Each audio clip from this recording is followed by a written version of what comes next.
There is a lot of interest in the Libyan telecoms market at the moment, with all the upheaval going on in that country. It's a very interesting market. It's one of the last in the world that's still completely in government hands. They do have two mobile networks in the country, but they are both owned by the government and operating in parallel, which is an interesting situation.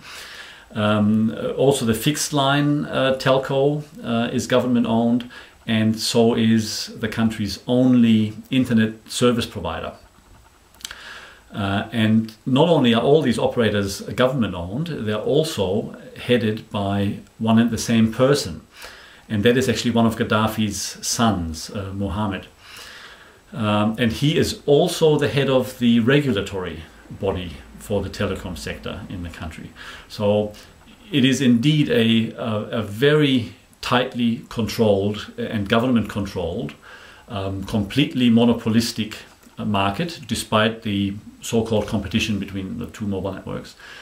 And it's also a market that has been completely closed off to foreign investment up to now.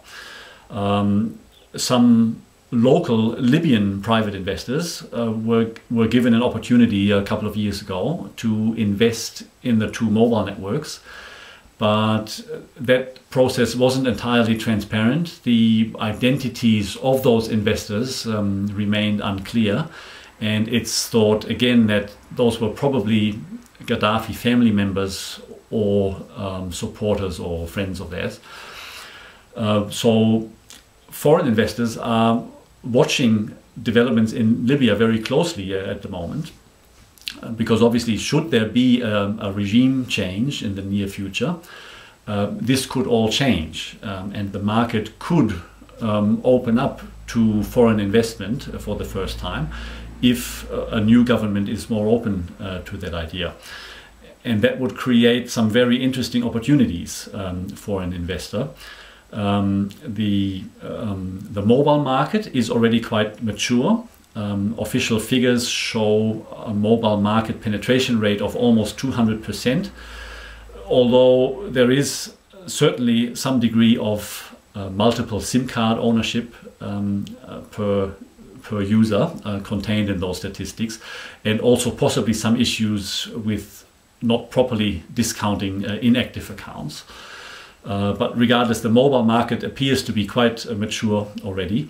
The internet market, on the other hand, is underdeveloped, with a market penetration of only around 6% at the moment.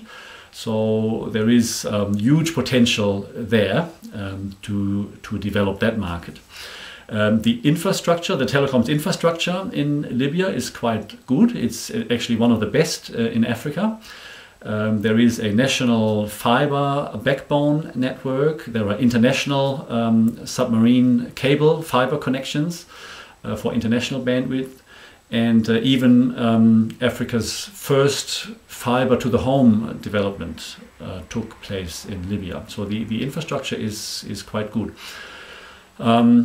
We have just published a special report on Libya called Libya's Telecoms Market After Gaddafi. It can be found on the BuddeComm website under Libya, or in the section for Telecoms Investment Research Notes.